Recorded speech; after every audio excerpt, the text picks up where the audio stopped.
Welcome to Birds in the Sky, the podcast where we explore how making art and music can be powerful tools for boosting mental health and well-being. Whether you're an artist, a musician, or simply someone looking for new ways to nurture your mind, we'll dive into creative practices, share inspiring stories, and uncover how the act of creating can lead to healing, self-discovery, and growth. Tune in and let your creativity carry you forward. I'm your host, Matthew Crane. Let's fly.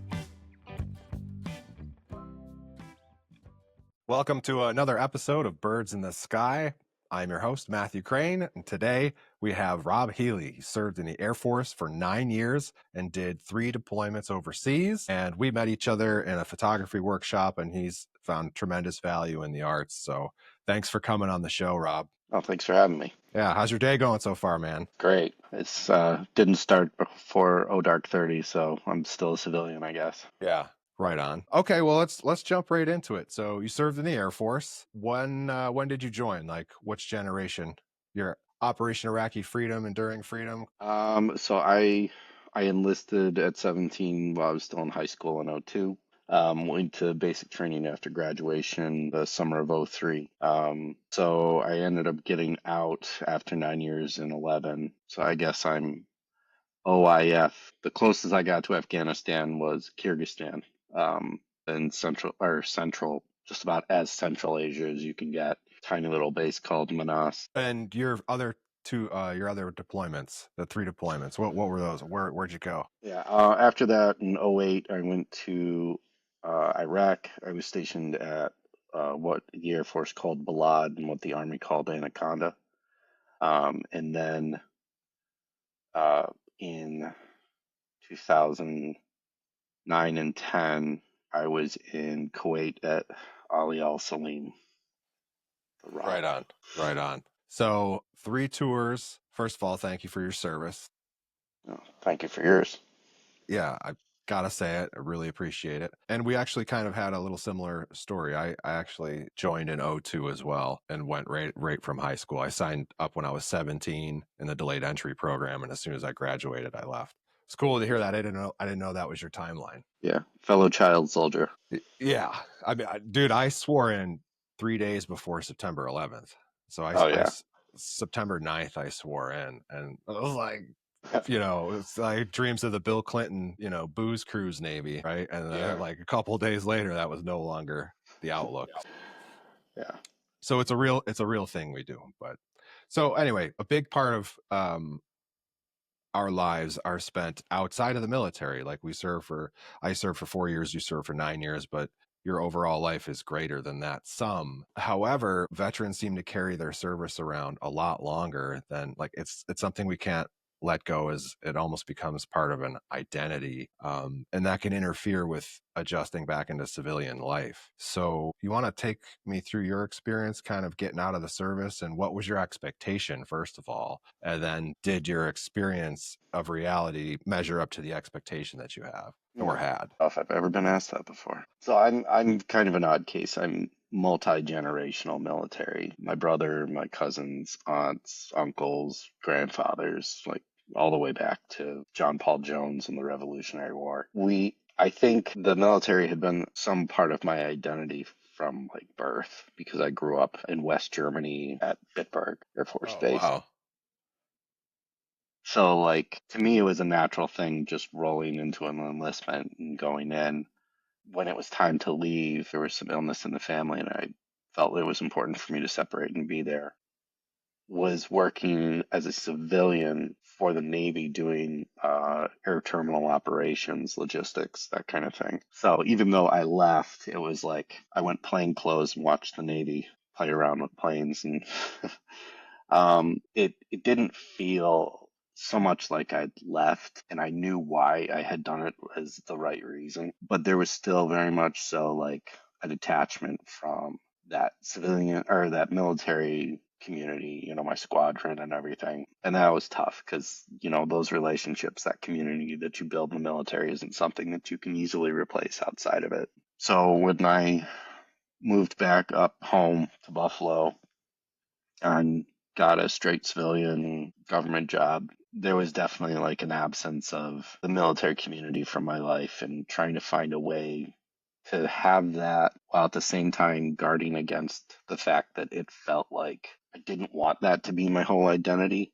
that I was worried that, you know, I'm not knocking anyone here, but being my dad wears these hats, but wearing that, Air Force veteran, retired, and, that front life culture t-shirts and all that. It's like I didn't want that to be me at the same time. So it was trying to figure out how to make a meaningful make my military service a meaningful part of my life without just like a token bumper sticker kind of thing. And I happened to walk through SEPA Art Gallery downtown, and there was an exhibit up that was on, I think, on people in recovery, and I saw Julian Chiana, sorry, his picture of his friend on that flyer with like the 1,000 yard stare, and I saw that like across the room, and I was like, I don't know what that is, but I know I need it. I picked it up, read it, called the VOC, Veterans One Stop, and that was absolutely the meaningful veterans community and a way to grow in the relationship I had with my previous status as a military veteran without trivializing it or feeling like I was, just kicking it kind of like a shallow bumper sticker kind of thing. Mhm.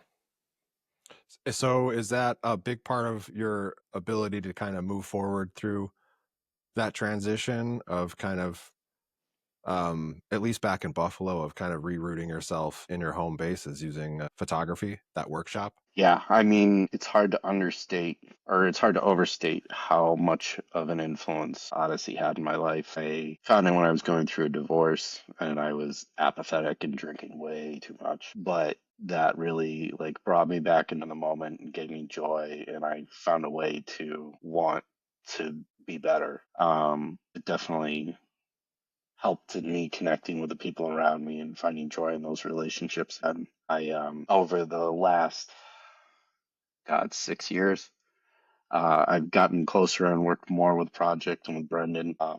I ended up this last summer quitting my job with the federal government, and I'm pursuing a master's in social work with a focus in veterans and military families so I can get my counseling license and work with helping Odyssey and helping grow Odyssey. That's beautiful, man. Good for you. Yeah, thanks. That, I mean, it takes a lot of courage to leave a federal job, any federal job. Like it's cushy. The packages, it's very, it's a safe play. So good for you for making that jump specifically to fill a service need that our service members definitely, like, we need more of that. Yeah, the world's never having or never has a glut of counselors or mental health providers. So. Right. You said one time that the camera is especially suited for veterans.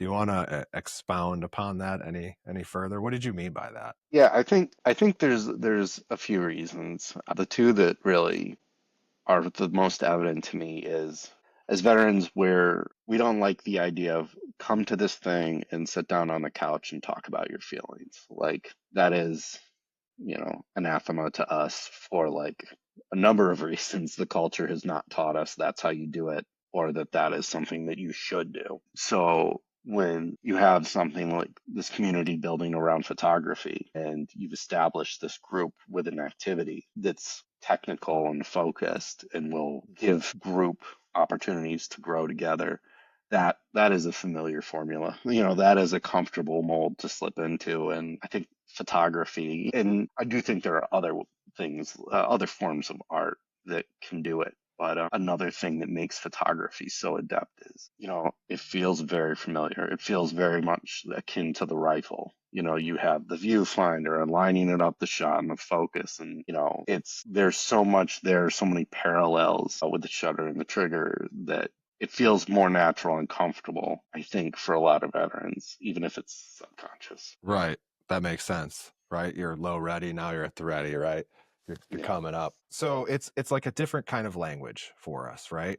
Like that's a recurring theme, especially from Odyssey members. And real quick, he mentioned seeing Julian Chanana's photograph, and Julian was on the show earlier, so you could check out that podcast. Also, Brendan Bannon is his workshop that we're talking about as well. I had Brendan on the pod. But yeah, back to it. It takes it's like a different kind of language for us. That's a recurring thing from Odyssey members is that it's hard for us to do, like you're saying, to sit down and verbalize our experiences. But there is like a magical quality to making photographs and even pushing them into like double exposures that can kind of tell more of our story with a visual aid instead of us having to like open up and actually relive the moment to somebody. What are your thoughts on that as photography as its own kind of language? Yeah, I mean it definitely does. I mean, especially I think any kind of art form, you start getting into very culture specific language with veterans, obviously we're going into it and having that language, we have our own language. Mhm. And I think, like you pointed out, the double exposure has this way of giving us a form of language that's universal. We can start to explain what that feeling is to be present and away in the same moment when you're there with someone, and why these moments have. It is hard to ground yourself in just one moment when you have this in the back of your mind. I think the language, as I've been more involved with photography, I've come across more traditionally trained and professional photographers, and they will use language, and I will look at them blankly, like I don't know what that means. And it's like, I am definitely from this amateur school of, Brendan gave us a camera and said you're gonna kind of learn your own way. The language was not important because we were communicating with each other, and the veterans in the group knew how to talk to each other. And I think with us being allowed to use our own language as veterans was instrumental in the process of not making it feel intimidating or exclusionary to anyone who didn't have enough of a skill level as a photographer to be there. Like we were there because we were veterans and we knew how to talk to each other because of that. Yeah, echoed a lot of that sentiment too. And I mentioned to Brendan one time that the reason it was powerful for me is we didn't sit down and learn like aperture values and, you know, the black and white color scale and, the exposure scales and stuff like that. It wasn't a technical or academic pursuit. It was really just about like connecting with the group and then going out with that camera. And as much as you're with the group, only you can see through that viewfinder. So it Mm. was your choices ultimately that came down, and it was a really beautiful kind of therapy. I don't know if you've ever done like traditional therapy. If you have, I'd love to hear like your take on how a creative practice such as photography, how that is just different than traditional therapy, like talk therapy, say, or how it can impact people differently. I think what I would say is it kind of goes back to what I said previously about how, the person who won't show up to a therapist's office will go out to a veteran's activity with photography and find some therapeutic value in it rather than approaching something as I need therapy, I'm broken. They're allowed to pursue it as I need something, need community. I want to do something. I'm bored. It's an easier and more palatable like admission to the self. From I've definitely done therapy. I started going to the vet center in 2000, I think like 12. My initially like my first counselor, it didn't really work. The second counselor I had was the one that I've stuck with for years now, and I think it's good because yeah, I think everyone needs therapy at some point. Like, or else, what are you I doing? agree. Like, I agree. did you not have a 100%. family? Yeah. But it's there was definitely a focus in therapy. Like, okay, we know why we're here, and we're gonna like, what is something that's bothering us? How should we go about fixing it? And you know, as I'm learning, that therapist reaches into the toolkit and takes out the form of therapy that will, they believe, work best. Sometimes I think a lot of what the vet center does is its original model was based on like peer counseling. You had peers that were just sitting there and talking to you because you knew they got it. And so you could talk to them about it. And so I still think that talk therapy is very useful to people when they're at that point that they can do it. But that I think is a point in the journey. And for some people, it may be the entry point. For some people, they need to do some work before they can get there. And I think things like Odyssey, recreational and art therapy programs fall closer in on that spectrum, are more accessible, and are easier for people to agree to give themselves permission to go to. I 100% agree, man. It's a great entry point for the type of person that has to do some like work that they may not even realize they have to do yet. The arts are a really great point to get to that. And then possibly find talk therapy, beneficial peer counseling in the future. I think a big part of why it's working, or why it's easier for somebody to go, oh, I can go and hang out with a group of vets. It's almost like the activity is not the main reason. It's not the main draw. It's that there's a Mm, collection of veterans there, that our tribe or our community, mm, right? Like we join out of high school, we get trauma bonded with all these people. They become your best friends, and then you're separated and you never see each other again, right? yeah. And then you're constantly searching to fill that bond with people that you've gone through like really long hours and trying times with. So I encourage, if you're a veteran listening to this or know somebody that's a veteran that may need some community, tell them to check out some kind of art therapy in their region. Music, photography, writing, any of these things could be a great entry point into starting to recognize and do that inner work, so that maybe they can take another step in their journey. So thanks for pointing that Yeah. out, Rob. Super important. So, kind of on that, I don't know if you can speak on this at all, but has photography changed your relationships with people, both like on an individual level, but also in like on a group level? I saw you speak a number of months ago at a Springville Cafe and Arts, and that was to a fairly large group, and you were very well spoken and comfortable. So, I don't know if photography had any hand in helping you be more comfortable or social, but if it did, you want to speak on that? Yeah, I gotta give credit where credit is due. There was a day where I was rigging parachutes up at the base, and had crawled up the forklift that I'd been driving to hang the parachute from the ceiling, and in walked my commander. So he promptly made me the safety NCO for the squadron. So with that pedigree of starting to brief groups of 150 people, I definitely got more comfortable with something that I would have avoided.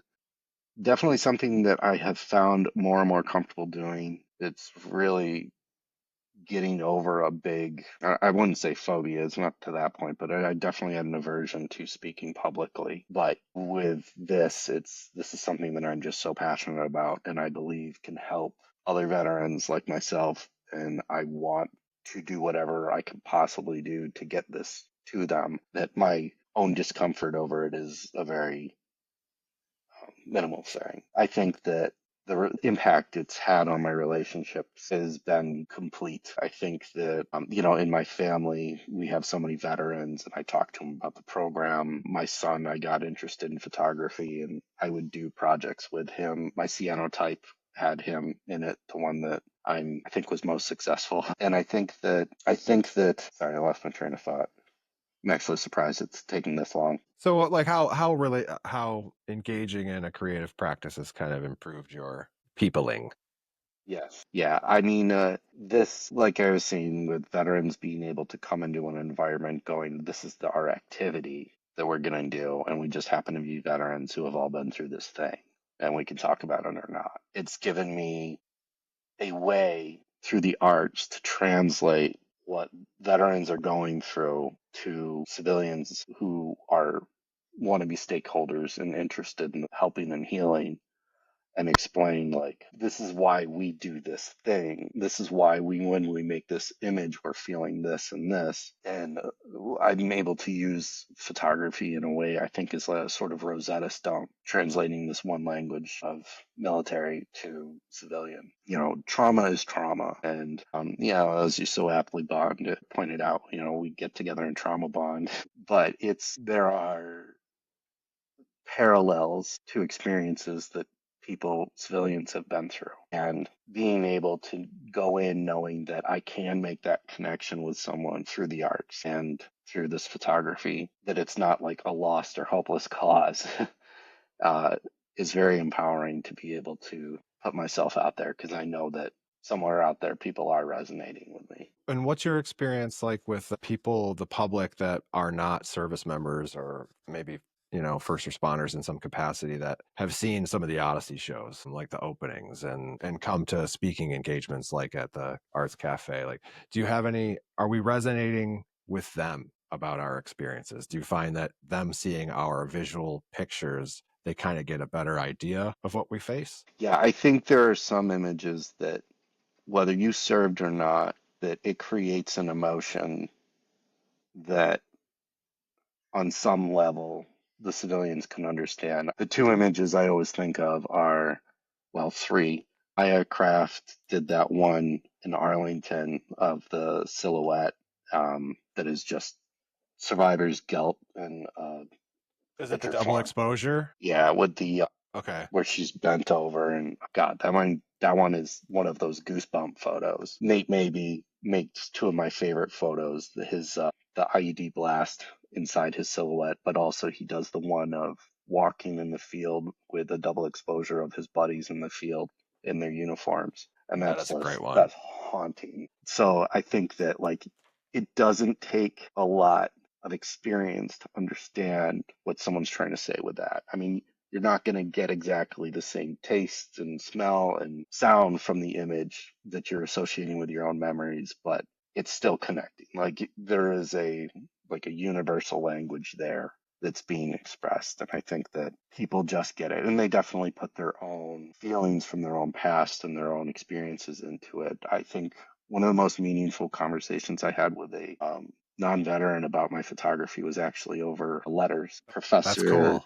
Bruce Johnson came from UB and went with Brendan through and stopped at my double exposure and told Brendan a story about something that had happened to him. And he's like, this is this feeling, like, I understand this kind of apathy. It's like disconnection after a traumatic event, and then you've got this like fog that you're operating in, and everything's kind of like muted, and you're out of body when you're moving around.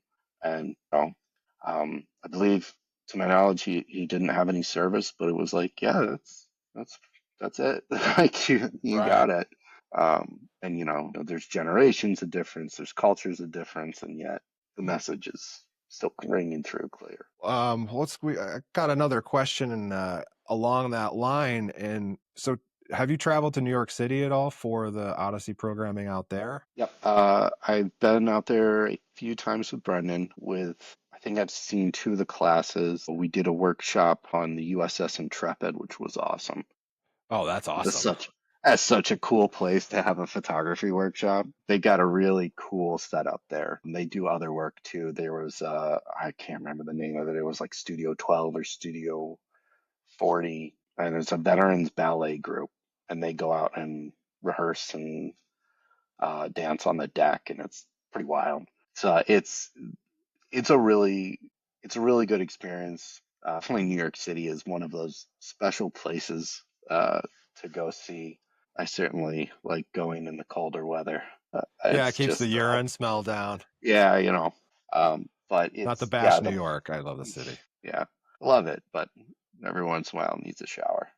It's So, what's the temperature like of the veteran community out there? Are they taking to the Odyssey program as much as they were out here in Buffalo? Is there a yeah. growing like a program? Yeah, I mean, especially, the population density out there. It's a very diverse, it's a very large population, and, there's so many people that are coming in with different levels of experience. So many incredibly talented people are churning out of there. Curtis Heath, if you haven't seen any of his work, came out of the project, and he is phenomenal. His street photography is like Robert Frank quality. I mean, Okay. he's amazing. They are, Brendan's out there doing his magic. He's connecting with people. He's giving them the space. He's got that process of prompting you enough without putting you in a direction Hmm. and letting them go. And what they're producing is just great work. There are people who are really passionate about it and are like, this needs to go to more people. This needs to go to this person specifically. Like, I know veterans that need this. You know, it's beautiful. It is for sure. And just to tag on to that, I'm doing this podcast in part because of the Odyssey Project. Like, I shot film photography as a kid a lot to help with like still life paintings, and say I wanted to make my own source material using photography. And I took pictures during my deployment and stuff like that too. But I never took it up really seriously until the Odyssey Project and his curious way of prompting you. And it just made me really Yeah. curious about what's possible with the lens of a camera. And here we are. So, one last thing, what's next for you? What's next for your photography personally, but also the Odyssey Project? Well, personally, I've been trying to incorporate the principles of kintsugi into my photography. I've been working with a few models, applying cosmetic effect, gold and silver makeup, so that it looks like cracks, like with the Japanese pottery style. Oh, okay. And I'm trying to find, I've gotten a process now and a comfort and a language with the models that I feel like I'm good. And now I'm just trying to figure out what does this looks like in the next phase? How do I, because I really like doing street photography, but how do I take these more staged things and make them more organic and natural? That is my challenge that in between writing research papers I'm currently trying to wrestle with. For Odyssey, I have told Brennan that I am here to serve, whatever the program needs. I am here in the capacity that it requires. If it needs people to run a printer so he can take a nap, if it needs co-teachers, if it needs cheerleaders, grant writers, I'm here to just hype Odyssey. Yeah, same. Me too. And you just said something that made me think of another question I want to ask is that you're studying mental health, social work, things like this so that you can come back into the community and serve in that capacity. Have you uncovered or learned anything or found any parallels in your research, say your research paper, between those practices in the mental health field and Odyssey Project or photographing, photography retreats, things like this? Oh, it's everywhere. It's wild because every once in a while I'll send an article to Brendan. I'll be like, "Hey, I just learned that there's a name for that thing we're doing." So it's That's what like, I mean. yeah, Exactly. it's like, so this is why this is working. He's like, "Oh, it's cool." It's like, so we just keep doing it, right? Well, it's like, yeah, but now it has a name. Right.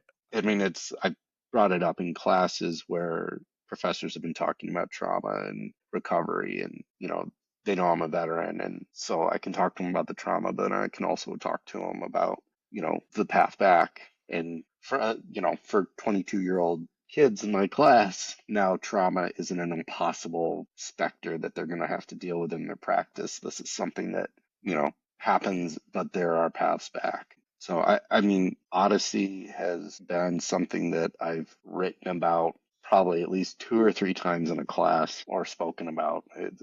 There's a lot that I am doing that I'm grounding back to what happened with Odyssey to understand the principles that I'm learning as like a tangible and real thing. That's awesome, man. Well, that's all we got for today. Thanks for coming on the show and sharing your story and making an impromptu hype video for Odyssey Project. I love it. Yeah, Brendan, you're welcome. I Shout do out those in Brendan my Bannon. sleep. This has been Birds in the Sky podcast. I'm your host, Matthew Crane. This was Rob Healy. Thanks for coming by, Rob. Thanks for having me. Cheers.